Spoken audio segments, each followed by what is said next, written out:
Hari ini kita akan belajar kembali kebenaran firman Tuhan. Bapak Ibu, kita akan bahas tentang penderitaan dan kelimpahan. Banyak orang salah mengerti tentang kelimpahan, banyak orang juga salah mengerti tentang penderitaan.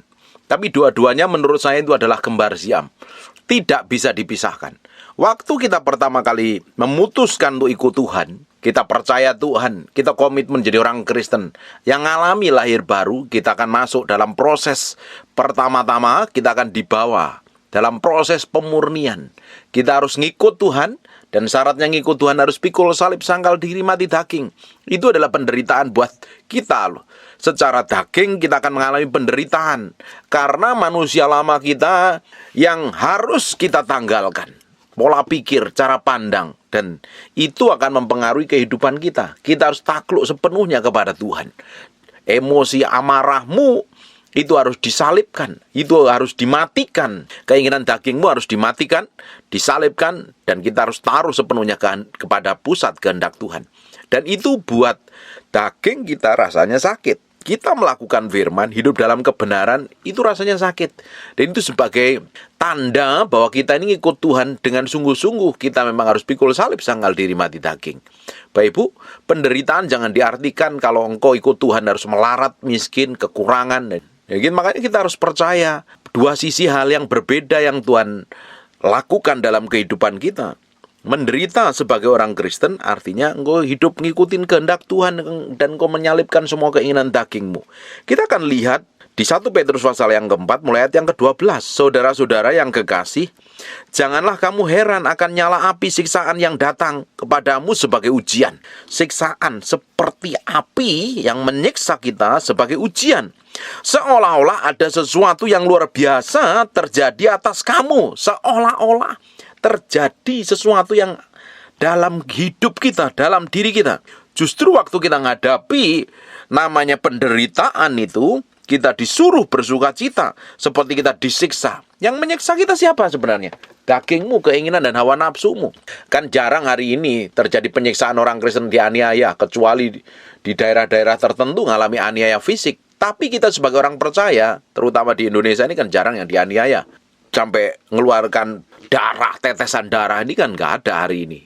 Kecuali nanti masa antikristus baru, atau masa-masa zaman awal-awal kekristenan mengalami aniaya. Sampai hari ini kita ini mengalami aniayanya, siksaannya adalah siksaan penderitaan badani kita untuk menaklukkan pada pusat kehendak Tuhan. Makanya saudara-saudara yang kekasih, janganlah kamu heran akan nyala api siksaan yang datang kepadamu sebagai ujian. Seolah-olah ada sesuatu yang luar biasa terjadi atas kamu. Sebaliknya, kalau ngadepin masalah itu kita disuruh bersuka cita sesuai dengan bagian yang kamu dapatkan. Sebaliknya, bersuka citalah sesuai dengan bagian yang kamu dapatkan dalam penderitaan Kristus, supaya kamu juga boleh bergembira dan bersuka cita pada waktu Ia menyatakan kemuliaannya. Kita ikut Tuhan tuh ngikutin gaya hidupnya Yesus.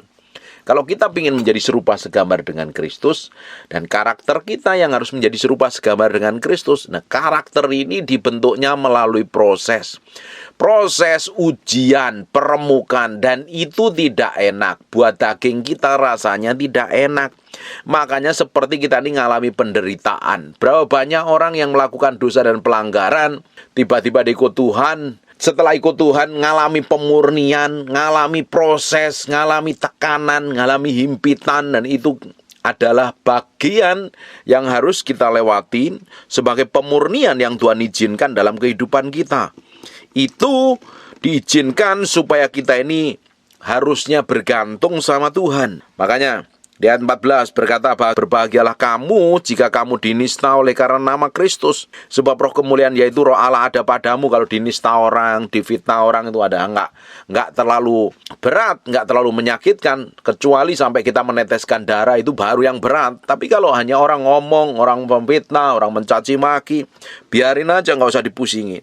Janganlah ada di antara kamu yang harus menderita sebagai pembunuh, pencuri, penjahat, atau pengacau. Kalau menderita, jangan karena kamu di penjara, penjaranya gara-gara kamu melakukan kejahatan. Itu bukan penderitaan dari Kristus. Penderitaan yang datangnya dari Kristus ini kalau kita mau hidup firman, hidupin firman, hidup takut akan Tuhan, hidup dalam kebenaran, sudah hidup benar, sudah melayani, memiliki kemurnian, masih difitnah, masih dituduh, masih dicaci maki, masih diperkatakan hal yang buruk dan lain sebagainya. Jalan terus saja sama Tuhan. Selama kita hidup benar, ngikutin kebenaran firman Tuhan, kita akan mengalami penderitaan. Penderitaan itu banyak macam, masalahnya itu banyak macam. Bisa karena orang lain, karena macam-macam lah. Jadi kita harus memiliki sikap hati yang benar di hadapan Tuhan. Kalau Bapak Ibu diproses, harus mematikan dagingmu, itu juga sebagai penderitaan. Itu harus pikul salib, sangkal diri, matiin dagingmu supaya berkenan di hadapan Tuhan. Jangan berpikir kalau hidup bersama Tuhan, hidup benar, hidup kudus, hidup suci itu harus melarat, kekurangan, menderita pas-pasan. Ya bagaimana mungkin hidupmu bisa jadi berkat bagi banyak orang. Jangan percaya kalau ikut Tuhan tuh ngalami kemelaratan, kemiskinan. Kalau sampai hari ini diizinkan masih kita ini melarat karena kita nggak memiliki hikmat, pengertian, dan pengetahuan. Bapak Ibu meski belajar, kalau kita ini memiliki hikmat, pengertian, dan pengetahuan, hikmat itu akan mendatangkan kekayaan. Kita lihat aja, orang yang memiliki hikmat, dia bisa dagang, dia bisa cari celah yang tepat, cari kesempatan yang tepat, dia bisnis dagang, akhirnya diberkati lihat pekerjaannya. Nah, kalau kamu ikut Tuhan, males, nggak mau kerja, ya pasti melarat dan kekurangan.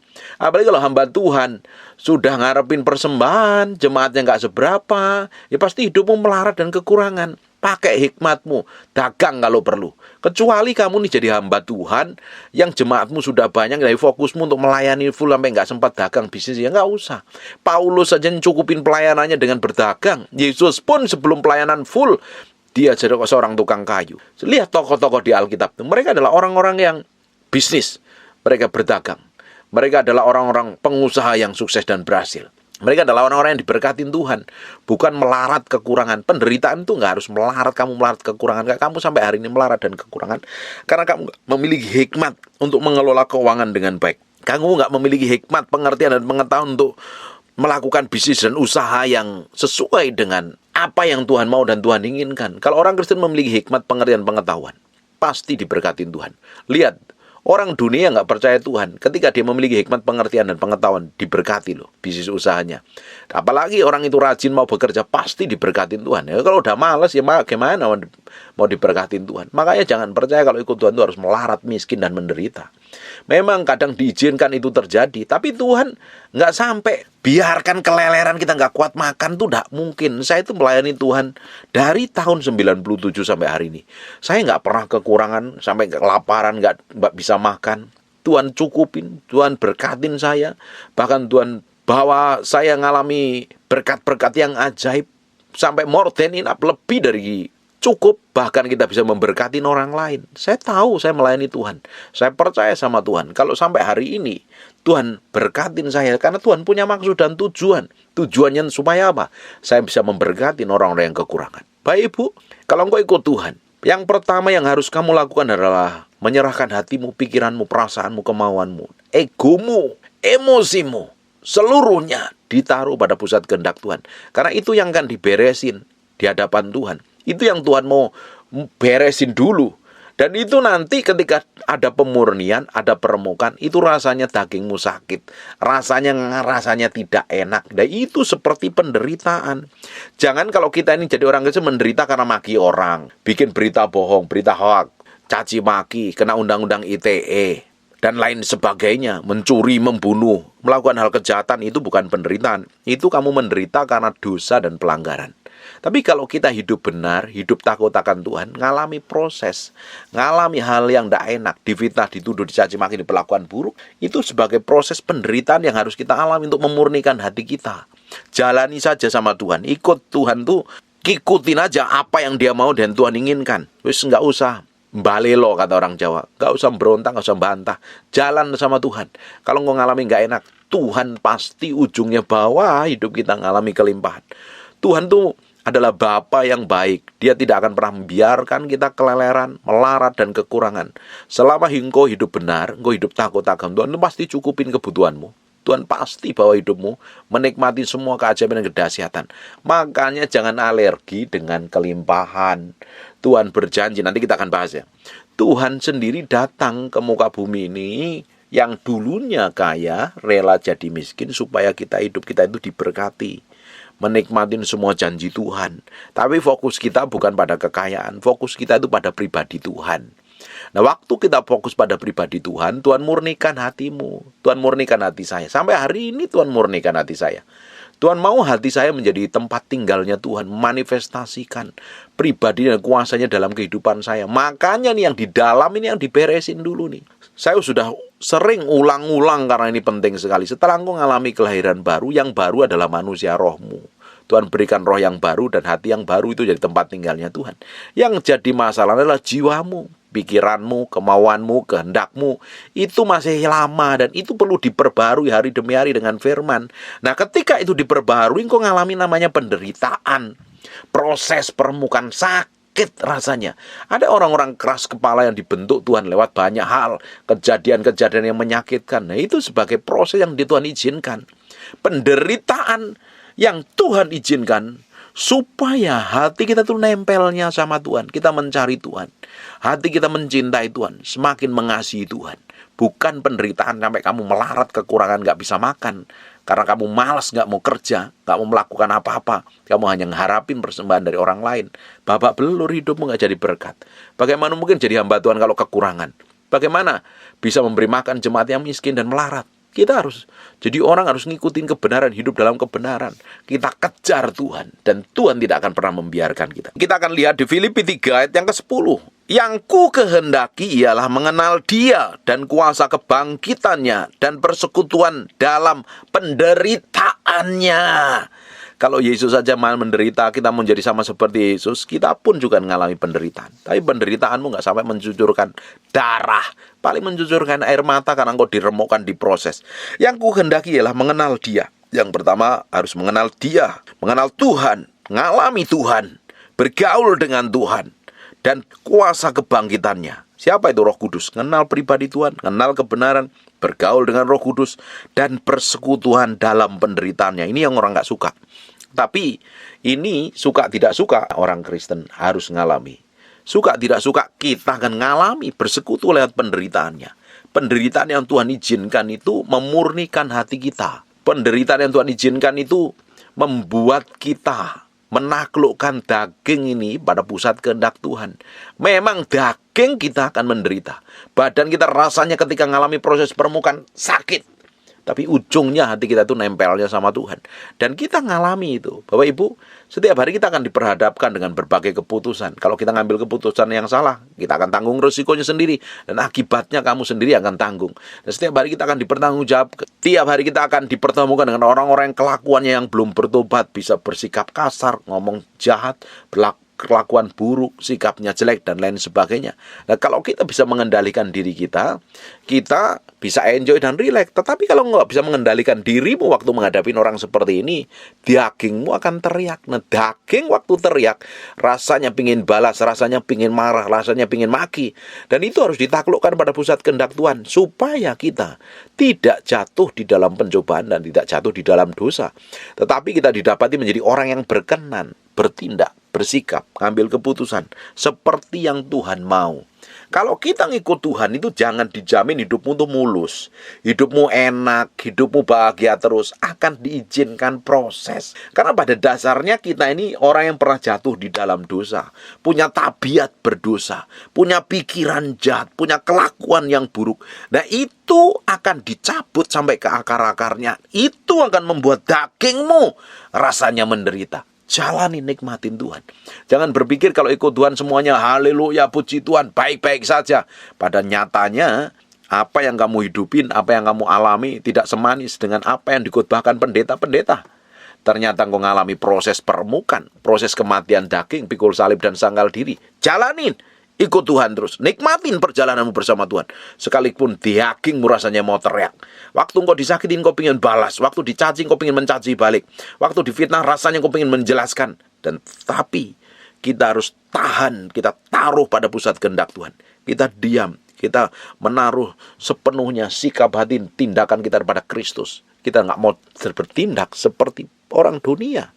Tapi kita akan menaklukkan semua keinginan daging dan hawa nafsu kita pada pusat kehendak Tuhan. Justru itu kamu akan mengalami namanya proses penderitaan. Dagingmu akan teriak-teriak. Rasanya pingin jerit, rasanya pingin nangis, rasanya pingin teriak. Tapi waktu kamu memiliki respon yang benar, kamu akan mengalami lulus ujian dan hidupmu bisa menguasai diri, mengendalikan diri. Di baliknya, engkau akan menikmati hal yang ajaib, yang luar biasa. Bersekutu dalam penderitaannya, itu artinya engkau harus pikul salib, sanggal diri, mati daging. Pikul salib, sanggal diri, mati daging. Matiin egomu, hawa nafsumu yang gak berkenan di hadapan Tuhan. Cita-citamu yang gak berkenan dengan Tuhan. Tujuan hidupmu yang gak sesuai dengan kehendak Tuhan. Hawa nafsu, keinginan, itu harus ditaklukkan pada pusat kehendak Tuhan. Keinginan mata, keinginan daging, kita harus taklukkan pada pusat kehendak Allah. Sampai kita didapati menjadi orang yang berkenan di hadapan Tuhan. Yang kuhendaki ialah mengenal Dia dan kuasa kebangkitannya. Dan persekutuan dalam penderitaannya. Di mana aku menjadi serupa dengan Dia dalam kematiannya. Bapak Ibu, kalau kita didapati menjadi serupa dengan Kristus di dalam kematiannya, otoritas kuasa yang Tuhan percayakan dalam hidupmu itu powerful, pengaruhmu itu akan menjadi powerful. Kita tuh diubah menjadi serupa segambar dengan Tuhan tuh lewat kematian daging, pikul salib, dan sangkal diri. Nggak ada solusi lain. Bapak Ibu, makanya kalau engkau hari ini ngalami penderitaan, nikmatin penderitaanmu itu sebagai proses. Jangan karena kalau kamu menikmati penderitaan karena kesalahan dan dosamu, kamu bertobat. Tapi kalau kamu sudah melakukan kebenaran, hidup dalam kekudusan, hidup takut akan Tuhan, mengalami proses penderitaan, jalan sama Tuhan. Tapi kalau kamu selama ini bikin keputusan yang salah, hidupmu ngawur, ngelakuin hal yang berdosa, yang tak berkenan di hadapan Tuhan, dan kau mengalami akibatnya hari ini, kamu bertobat dan berubah. Tuhan sanggup pulihkan. Sekarang buka di 2 Korintus 4 ayat yang ke-17. Sebab penderitaan ringan yang sekarang ini, penderitaan yang kita alami masih penderitaan ringan. Bapak Ibu, engkau masih dengar khotbah ini dan engkau mengalami penderitaan itu masih ringan. Mengerjakan bagi kami kemuliaan kekal melebihi segala-galanya, jauh lebih besar daripada penderitaan kami. Bapak Ibu, kita hidup dalam Tuhan. Dan Tuhan bawa kita dalam proses permukaan, proses kematian daging, proses kita harus sangkal diri. Kita harus pikul salib. Dan kita harus memiliki respon hati yang benar. Dan rasanya daging ini tidak enak. Rasanya kita itu tertekannya luar biasa. Ada beberapa orang yang sedang mengalami proses penderitaan yang luar biasa. Kenapa? Suaminya selingkuh, suaminya kabur, istrinya kabur, berzina, bisnisnya bangkrut dan hancur. Itu penderitaan yang ringan kok. Itu nggak usah terlalu dirisaukan. Jalan aja sama Tuhan. Jaga hatimu dengan Tuhan. Jaga responmu dengan Tuhan benar di hadapan Tuhan akan pulihkan. Gak usah pusing. Justru kita disuruh bersuka cita kalau menghadapi penderitaan. Karena di ujungnya kita akan diubah menjadi serupa dalam kemuliaan yang semakin besar. Diubah menjadi serupa segambar dengan Tuhan. Dan ujungnya kita akan menerima kemuliaan yang luar biasa. Kita lihat di Matius pasal yang ke-10 ayat 38. Ini syaratnya. Memang ikut Tuhan itu jangan dipikir semuanya everything is okay. Ternyata ini ayatnya banyak sekali, tapi intinya sama. Saya mau bacakan saja. Di Matius 10 ayat 38, barang siapa tidak memikul salibnya dan mengikut aku, ia tidak layak bagiku. Matius 16 ayat yang ke-24. Lalu Yesus berkata kepada murid-muridnya, setiap orang yang mau mengikut aku, ia harus menyangkal dirinya, memikul salibnya dan mengikut aku. Markus 8 ayat 34. Lalu Yesus memanggil orang banyak dan murid-muridnya dan berkata kepada mereka, setiap orang yang mau mengikut aku, ia harus menyangkal dirinya, memikul salibnya dan mengikut aku. Di Lukas 9 ayat 23 juga ngomong yang sama. Di Lukas 14 ayat 27 juga ngomong yang sama. Barang siapa tidak memikul salibnya dan mengikut aku, ia tidak akan menjadi muridku. Kita menjadi orang Kristen, memutuskan jadi orang percaya, itu berarti kita mau dedikasikan seluruh hidup kita itu untuk Tuhan. Kalau kita mau ngikut Tuhan, kita menjadi murid Tuhan, syaratnya harus pikul salib, sangkal diri, mati daging. Nah, ini tidak enak. Ini dagingmu akan rasanya menderita. Jalan terus sama Tuhan. Penderitaannya hari ini yang kamu alami bukan melarat, tetapi kamu harus pikul salib, sangkal diri, matiin dagingmu. Jalan sesuai dengan kebenaran firman Tuhan. Karena daging ini kalau suruh ngikut Tuhan itu berat. Daging ini akan teriak-teriak waktu kita disuruh mengampuni orang yang selalu menjengkelkan, bencekno, dan menyebalkan. Kita disuruh mengasihi orang yang gak layak dikasih. Dagingmu itu tidak enak. untuk menghormatin orang yang paling gak layak dihormatin, untuk kita respect dan hormat dengan suami kita, sekalipun kelakuannya buruk, untuk mengasihi istri kita yang sekalipun kelakuannya jelek, itu gak gampang, dagingmu akan teriak. Tapi itu yang harus kita lakukan. Kalau kita mau ikut Tuhan, kita harus lakukan hal yang berbeda. Kita jalan dalam kebenaran, kita jalan dalam kesucian. Pikul salib, sangkal diri, penderitaan ikut Tuhan adalah engkau menaklukkan dirimu pada pusat kehendak Tuhan. Kau nyalipin dagingmu, nyalipin egomu, nyalipin hawa nafsumu, menaklukkannya pada pusat kehendak Tuhan. Engkau taruh semenuhnya dalam kehendak Tuhan. Baru itu namanya penderitaan. Ketika engkau ngikutin dan memiliki respon yang benar seperti yang Tuhan mau, karaktermu semakin hari semakin diubah menjadi serupa segambar dengan Tuhan. Tuhan gak akan biarkan kita keleleran. Tuhan gak akan biarkan kita melarat. Tuhan gak akan biarkan kita menjadi orang yang meminta-minta. Bayangkan Bapak Ibu, saya temuin banyak hamba Tuhan yang seringkali kasih proposal minta-minta. Ngemis-ngemis sama orang lain. Memalukan, apalagi deketin orang kaya minta persembahan. Malu-maluin. Kita itu punya Tuhan. Kalau engkau melayani Tuhan yang luar biasa, apalagi engkau jadi hamba Tuhan, Tuhan yang gaji hidupmu. Tuhan yang cukupin hidupmu. Saya ngikut Tuhan bertahun-tahun. Tuhan yang gaji saya, Tuhan yang cukupin saya. Saya nggak pernah minta ngemis sama orang. Tidak pernah. Dan bukti bahwa Tuhan mencukupin hidup kita. Bapak Ibu, kalau Alkitab ngomong kelimpahan, jangan alergi. Karena Tuhan mau berkatin kita. Tujuannya supaya kita itu bisa memberkatin orang lain. Bagaimana mungkin saya bisa memberi Bapak Ibu segala sesuatu yang saya tidak punya? Saya akan berikan kepada Bapak Ibu apa yang saya punya. Bapak Ibu tidak akan bisa memberi kepada orang lain yang Bapak Ibu tidak punya. Bagaimana Bapak Ibu bisa memberi makanan kalau hidupmu kekurangan, melarat dan menderita? Engkau harus mengalami kelimpahan supaya hidupmu memberkatin banyak orang miskin dan kekurangan. Makanya jangan alergi kelimpahan. Kelimpahan itu anugerah dan berkat yang Tuhan sediakan supaya kita menjadi berkat bagi banyak orang. Kalau saya ngomong tentang kelimpahan, Bapak Ibu nggak perlu alergi. Karena Tuhan panggil kita memang untuk diberkati. Tapi berkat itu bukan tujuan utama kita. Kita jadi bendaharanya Tuhan, mengelola harta Tuhan. Supaya kita bisa memberkati orang-orang yang kekurangan di sekitaran hidup kita. Sekarang buka di Ulangan 8, ayat yang 18. Tetapi haruslah engkau ingat kepada Tuhan Allahmu, sebab dialah yang memberikan kepadamu kekuatan untuk memperoleh kekayaan. Tuhan berikan kemampuan, kekuatan untuk memperoleh kekayaan. Supaya ngapain? Dengan maksud meneguhkan perjanjian yang diikrarkannya dengan sumpah nenek moyangmu seperti sekarang ini. Tuhan berikan kemampuan kita untuk memperoleh kekayaan, bukan untuk membanggakan diri, bukan untuk kepuasan kita. Tapi kita kelola harta itu untuk kemuliaan nama Tuhan. Makanya kita tuh sadar diri, kita ini bukan pemilik, tapi kita ini pengelola hartanya Tuhan. Kita tuh bendaharanya Tuhan, yang ngatur berkat yang datangnya dari Tuhan sendiri. Berkat itu datangnya dari Tuhan, kita yang ngelola aja. Tuhan suruh apa, lakukan dan kerjakan saja.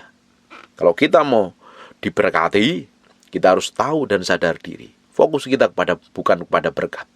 Fokus kita bukan pada kelimpahannya. Fokus kita kepada pribadi Tuhan sendiri. Bapak Ibu, kata diberkati di Kejadian pasal yang pertama, ayat yang ke-26. Dan Tuhan memberkati mereka, Allah menciptakan langit dan bumi, dan Tuhan memberkati. Artinya Tuhan berikan kemampuan untuk mengelola, mengatur dengan baik harta yang Tuhan percayakan buat Adam dan Hawa. Tetapi otoritas yang diberikan Adam dan Hawa, kata berkat itu, otoritas kuasa itu diberikan cuma-cuma sama iblis pada Kejadian pasal yang ketiga. Makanya setelah kita percaya sama Tuhan, otoritas itu kembali diberikan kepada kita sebagai orang percaya. Harusnya kehidupan kekristenan kita semakin ngerti kebenaran firman Tuhan, hidup kita semakin rileks, enjoy dan menikmatin semua yang Tuhan janjikan. Anugerah dan kemurahannya yang ajaib. Sekarang kita akan lihat di Yohanes 10 ayat yang ke-10. Apa kata Tuhan? Pencuri datang hanya untuk mencuri, membunuh dan membinasakan. Ini kerjaannya setan ini. Kerjaannya iblis ini. Datang hanya mencuri, membunuh dan membinasakan. Yang dicuri damai sejahteramu, sukacitamu, kesehatanmu, akhirnya engkau dibunuh dan ujungnya engkau dibinasakan. Kalau tubuhmu dibunuh, kamu gak bisa mempermuliakan nama Tuhan. Makanya kita harus memberikan diri kita sepenuhnya kepada Tuhan. Dan Tuhan sendiri datang, perhatikan nih, aku datang supaya mereka mempunyai hidup dan mempunyai dalam segala kelimpahan. Tuhan berikan kita kehidupan. Supaya apa? Kalau kita hidup, kita mempermuliakan nama Tuhan. Dan Tuhan berikan kita kelimpahan supaya kita bisa menikmatinya. Di terjemahan yang lain katakan powerful. Jangan alergi dengan kelimpahan. Jangan alergi yang orang ngomong, wah itu teologi kemakmuran. Memang Tuhan Yesus bawa kita kepada kemakmuran supaya kita bisa memberkati banyak orang. Kalau kita melarat kekurangannya, bagaimana mungkin?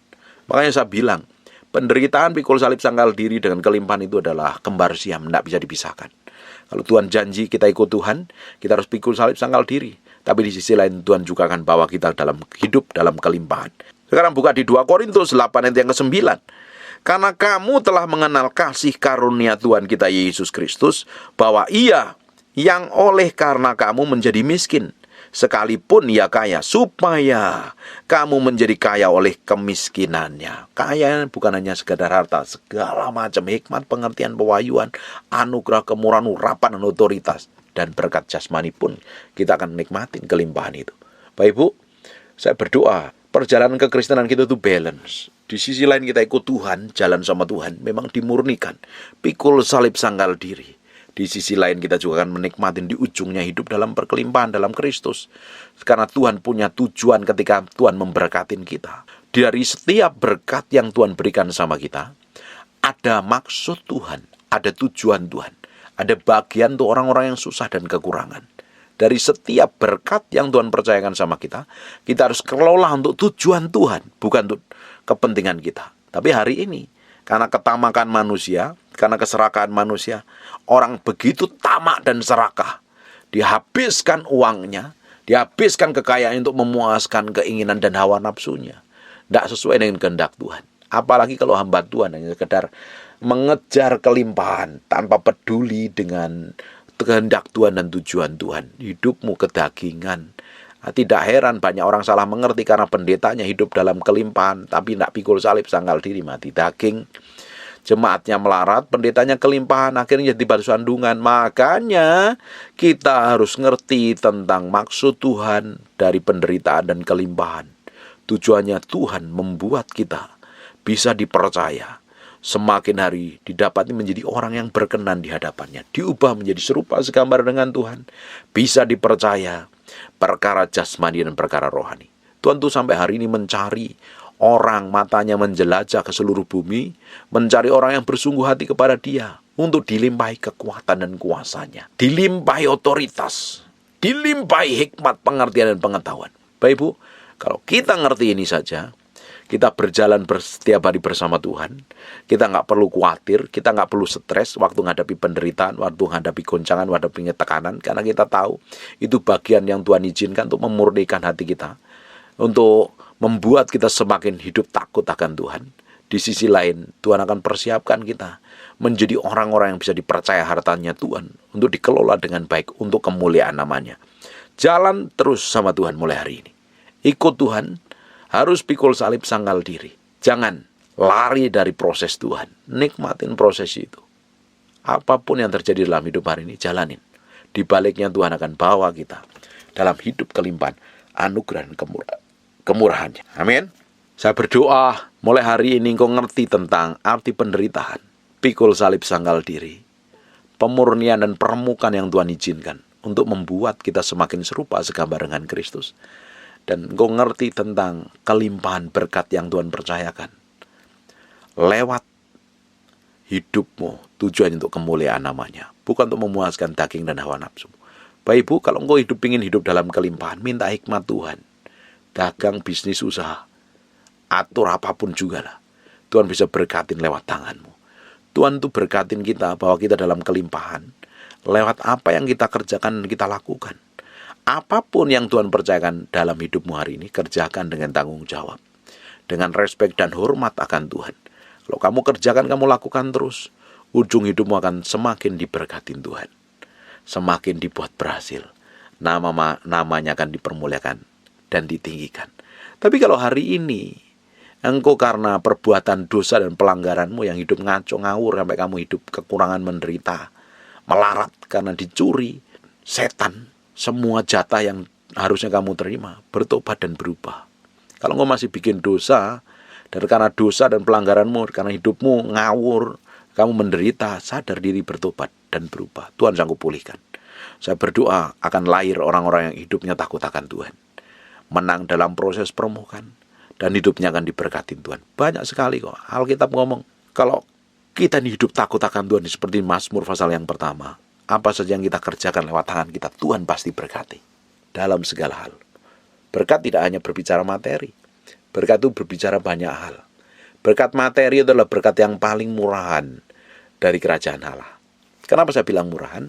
Berkat yang terbesar adalah ketika Tuhan merubah hidupmu, semakin hidup benar, takut akan Tuhan, dan responmu benar di hadapannya. Kamu merespon hidup benar, berubah, semakin takut akan Tuhan. Tapi ketika engkau diberkati secara materi, itu adalah berkat yang paling recehan dari kerajaan Allah. Kenapa?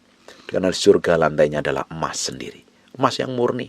Hari ini emas kita taruh di tangan kita, di telinga kita, di leher kita. Kita hormatin harta itu. Tapi sebenarnya waktu kita berjumpa dengan Tuhan, harta sudah gak berarti lagi nanti. Bahkan emas jadi lantai. Luar biasa sekali. Kejar Tuhan, cintai Tuhan, kasihin Tuhan. Lebih dari apapun. Jalani hidupmu sama Tuhan, sekalipun mengalami proses permukaan.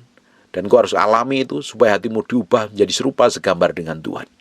Tujuan dari penderitaan adalah membuat hidupmu menjadi serupa segambar dengan Kristus. Kalau responmu benar, kalau responmu salah, kamu akan tambah jatuh dalam dosa, hidup kacau dan mengalami trouble. Amin. Hari ini pilihlah sikap hati yang benar, mencintai, mengasihi Tuhan, menomorsatukan Tuhan lebih dari apapun juga. Jalan terus, dipimpin oleh Roh Kudus. Engkau akan menikmatin semua kebaikan, kebajikan dan kemurahan serta kelimpahan. Tutup matamu, tutup Alkitabmu, kita berdoa. Bapak, terima kasih buat firman-Mu. Kami materikan firman dengan darah anak domba Allah, nempel dalam batin kami, terpahat dalam loh batin kami. Berhari-hari, berminggu-minggu, berbulan-bulan firman ini jadi kehidupan. Bahwa terus kami mengalami kemenangan dalam segala macam proses yang Tuhan izinkan. Sekalipun kami mengalami penderitaan hari ini, kami tahu ujungnya Tuhan bawa kami dalam kemuliaan yang besar. Terus Tuhan pimpin dan pegang tangan kami. Kami percaya di balik semua ini, Engkau akan jadikan kami menjadi serupa segambar dengan Engkau. Jagain hati kami Tuhan, dan berikan kemampuan kami untuk berjalan dalam kekudusan, kesucian, dan kemurnian hati. Bagimu segala hormat, pujian, dan pengagungan. Dan mau berdoa untuk orang-orang yang sakit dan mengalami kelemahan tubuh. Oleh bilur Yesus, oleh darah Yesus, jadilah engkau tahir, jadilah engkau sehat. Aku lepaskan urapan kesemua itu mengalir sekarang dalam nama Yesus. Jadi seperti aku doakan dan katakan. Dalam nama Yesus, kami berdoa dan mengucap syukur. Haleluya. Amin. And God bless you. Terima kasih Tuhan. Bagimu segala hormat, pujian, pengagungan. Terima kasih Tuhan. Buka matanya sebentar. Siapa yang ingin datang ibadah, pingin ngalami Tuhan, pingin ketemu Tuhan, HP-mu mesti di silent dulu. Kita mesti respect dan hormat akan hadirat Tuhan. Amin. Dari kerinduan Bapak Ibu, rasa haus dan laparmu ingin ketemu Tuhan, bukan hanya sekedar datang ibadah, tapi engkau ingin ketemu Tuhan, dan Tuhan akan manifestasikan kuasanya. Amin. Tutup matamu. I just want to praise you.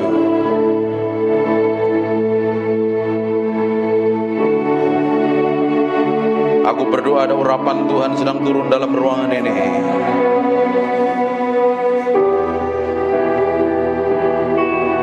Jamah setiap orang yang haus dan lapar akan Tuhan. Angkat tanganmu dua-dua.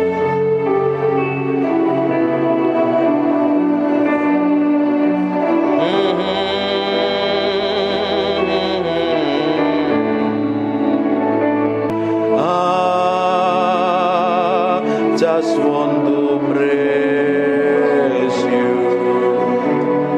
Lift my hands and say, I love you. You are everything to me, and I exalt your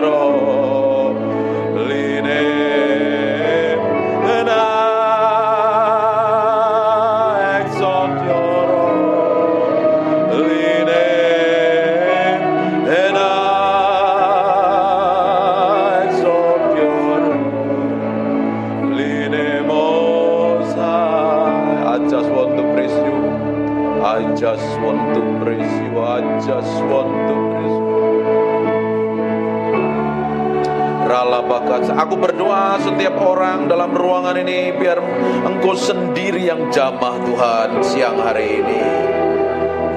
Aku berdoa ada orang raus dan lapar akan Tuhan, sedang dilawat Tuhan, dalam nama Yesus Kristus. Aku lepaskan urapan itu turun dalam nama Yesus Kristus.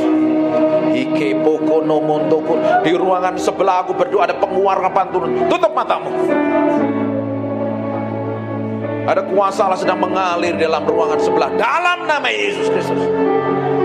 Repoko sendo nomoto korobota papa nementere bete bebe neme pipiana mata. Inna mata karala basyente begede moto. Inomoto koronomoto. Nikmatin Tuhan. Aku berdoa ada gelombang yang kuat mengalir dalam ruangan ini. Gelombang itu turun mengalir menjamah setiap orang yang ada dalam ruangan ini. Aku berdoa sekarang juga urapan itu turun in Jesus name.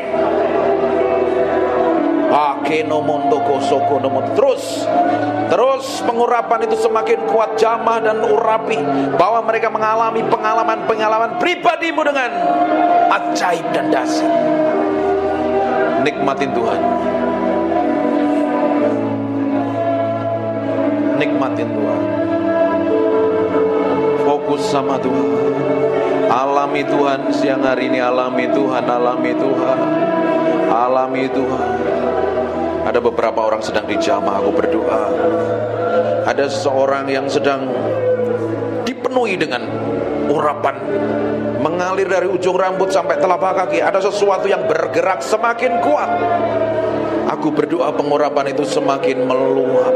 Penuhi mereka dalam ruangan ini dengan hadirat-Mu. Agar ada orang-orang yang sudah lama tidak ikut Tuhan, sudah jauh dengan Tuhan, hari ini sedang Tuhan sedang menjamah-Mu. Maka rabasekene mende bikene mete imende bikene mete pepe namata. Sembah Dia. Mulai sembah Dia. Semakin kuat. Makirobotokon. Seperti gelombang mengalir dalam ruangan ini, memenuhi orang-orang yang haus dan lapar akan hadirat-Mu.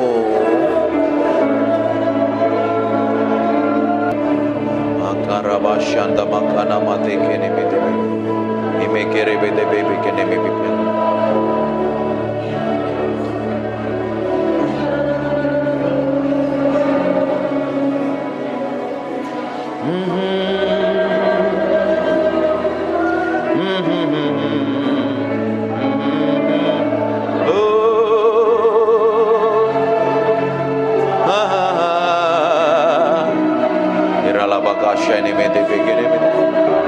Ini bagian-Mu Tuhan, Engkau sedang menjamah umat-Mu.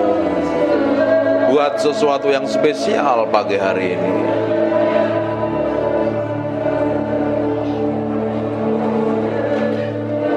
I just want to praise You. Lift my hand. I love You. You are everything to me, and I exalt Your holy name, and I exalt Your holy name, and I exalt Your holy name, Most High. Terima kasih Tuhan. Biar pengurapan-Mu tetap hadir dalam ruangan ini. Kami hormati Engkau, kami hargai Engkau. Engkau yang layak dipuji dan disanjung. Biar pengurapan-Mu, roh hikmat, wahyu dan pengertian tetap tinggal di antara kami. Dalam nama Yesus. Haleluya. Amin. Silakan duduk kembali. Breathe upon me. Come breathe upon me, breath of God. Matiin handphone. Breathe upon me, Spirit of the Lord, as I lift my hand in surrender to your name, Most High, I'm yielding to your Spirit,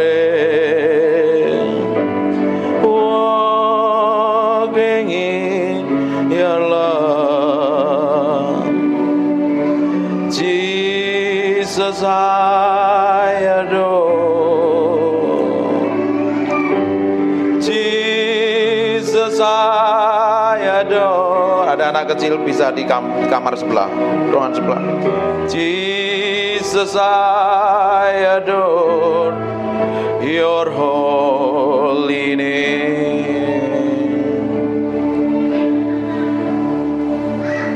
Breathe upon me, breath of God. Breathe upon me, Spirit of the Lord, as I lift my hand in surrender to your name, Most High. I'm yielding to your Spirit, walking in your love. Jesus, I adore. Jesus, I adore. Jesus, I